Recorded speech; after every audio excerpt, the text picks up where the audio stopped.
Hello hi అందరికీ welcome to my channel. It's me Rajeshwari. Video అయితే skip చేయకుండా పూర్తిగా చూడండి. ఈరోజైతే చికెన్ పకోడీ మిరియాల చారు ఎలా పెట్టుకోవాలో మనమైతే వీడియోలో చూద్దాం. టేస్ట్ అయితే చాలా బాగుంటుంది.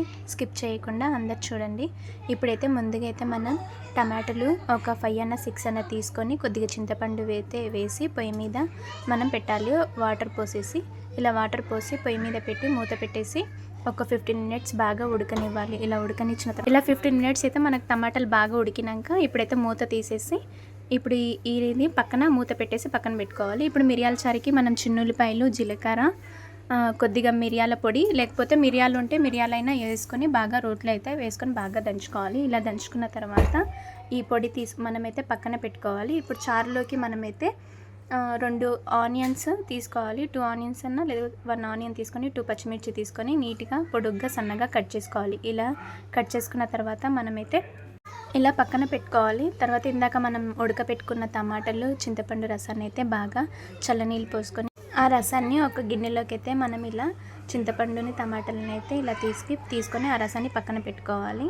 ఇప్పుడు ఈ వాటర్ని ఒక గిన్నె తీసుకొని కొంచెం వాటర్ పోసుకొని ఆ గిన్నెలో అయితే ఇలా టమాటాలు, చింతపండు మనకు అడ్డు లేకుండా ఇలా చేయి పెట్టుకొని ఒక గిన్నెలోకి అయితే పోసుకోవాలి. ఇలా పోసుకున్న తర్వాత ఈ టమాటా రసాన్ని ఇందాక మనం మిరియాల రసానికి ముందుగా పొయ్యి మీద ఒక కుక్కర్ పెట్టేసుకొని ఒక స్టీల్ గిన్నె పెట్టేసుకోవాలి. ఇలా పెట్టుకున్న తర్వాత దాంట్లో కొంచెం జీలకర్ర వేసుకొని, ఆవాలు, జీలకర్ర వేసుకొని ఆనియన్స్, పచ్చిమిర్చి వేసుకోవాలి. ఇలా వేసుకున్న తర్వాత కొద్దిగా కరివేపాకు కూడా యాడ్ చేసుకొని ఇందాక దంచుకున్న మిరియాలు, చిన్నుల్లిపాయలు, జీలకర్ర ఈ పేస్ట్ని కూడా దీంట్లో వేసుకోవాలి. ఇలా వేసుకొని ఒకసారి బాగా కలుపుకోవాలి. ఇలా కలుపుకున్న తర్వాత మనం ఇందాక కొద్దిగా పసుపు వేసేసుకొని ఇందాక చింతపండు రసం, టమాటా రసం అది ఉంది కదా, ఆ రసాన్ని అయితే దీంట్లో పోసుకోవాలి. ఆ టమాటా జ్యూస్ని పోసుకున్న తర్వాత దీనిలోకి అయితే మనం కొద్దిగా ధనియాల పొడి, కొద్దిగా సాల్ట్ యాడ్ చేసుకొని కొత్తిమీర కూడా యాడ్ చేసుకోవాలి. ఈ 3 ఇంగ్రీడియంట్స్ వేసుకున్న తర్వాత మనం ఒకసారి చారుని అయితే బాగా కలుపుకొని పొయ్యి మీద అంతే ఒక 15 మినిట్స్ ఉంచేస్తే ఇలా మరిగినప్పుడు మనకి చారు అనేది చాలా టేస్టీగా ఉంటుంది.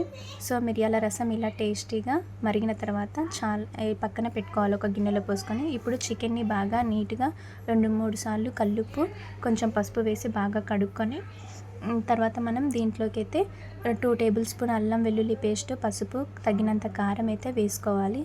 ఇలా వేసుకున్న తర్వాత మనం ధనియాల పొడి కూడా యాడ్ చేసుకోవాలి. కొద్దిగా ఉప్పు కూడా వేసుకోవాలి.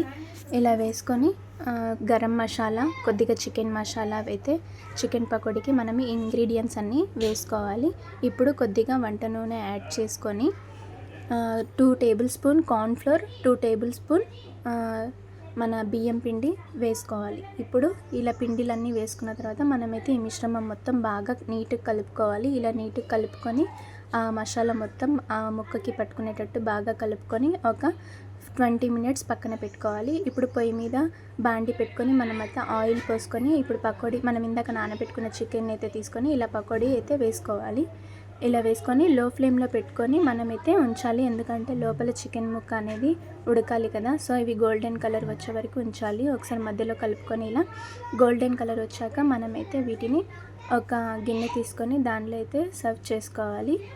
ఇలా సెకండ్ టైం కూడా మనం అలానే చికెన్ పకోడీలా ఇవి ముక్కలు అనేది ఆయిల్లో వేసుకొని ఇలా గోల్డెన్ కలర్ వచ్చాక అయితే తీయాలి. దీంట్లోనే నేను పచ్చిమిర్చి, కరివేపాకు, ఈ ఆయిల్ హీట్గా ఉంటుంది కదా, సో దాంట్లోనే ఆ స్పూన్లో వేసేసి హీట్ చేసేసి ఇప్పుడైతే మనకు వేడివేడిగా అయితే చికెన్ పకోడీ కూడా రెడీ. సో చాలా బాగుంటుంది. అందరూ ఒకసారి ట్రై చేయండి. టేస్టీగా ఉంటుంది. ఇలా గోల్డెన్ కలర్ వచ్చే వరకు మనం ఇలా వేయించుకున్న తర్వాత వేడివేడిగా అయితే చికెన్ పకోడీ రెడీ. ఈ వీడియో మీకు నచ్చితే లైక్, షేర్, సబ్స్క్రైబ్ చేసుకోండి. Thank you watching.